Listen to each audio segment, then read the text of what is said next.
Now what we like to do more often is something like this, and you'll notice the difference. What we're doing here is we have, on the first line, 3 outcomes, 3 things that occurred: the, little, and fox. And so those 3 outcomes are now being trained to have co-occurred with whatever that is, 9, 10, 20 cues. I can't count right now, but those are lots of cues. And what this does is it spreads things out. It gives you some cue learning on the cues from the surrounding words. But let's say you're looking at the word little in the center of that. You might have other things in this corpus where it's the little dog, the little cat.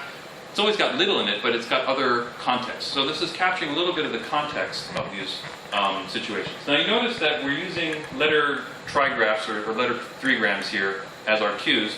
That's just a choice. You don't have to use those. We like to use this because this gets us a lot of the orthography, a lot of the form information, a lot of this kind of information that we're interested in modeling. We're interested in modeling low-level word recognition and stuff like that, eye tracking data, all this kind of stuff. And we're finding that this kind of setup is one of the best we have for getting at that kind of model.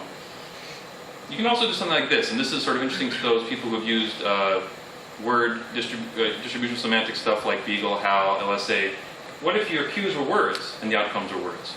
So in this case, little and fox are cueing the outcome of biting, let's say. And I'll show you hopefully at the end a little bit, if we have time, about what kind of models this creates. But this creates something more like your HAL, Beagle, LSA type model. I can't go into this too much, but basically this is sort of some traces of strengths between cues and outcomes over training. This is the whole tacit corpus, the first million events of the tacit corpus. And as you can see, this cue for initial TH is the very strong one because it's cueing the very strongly. But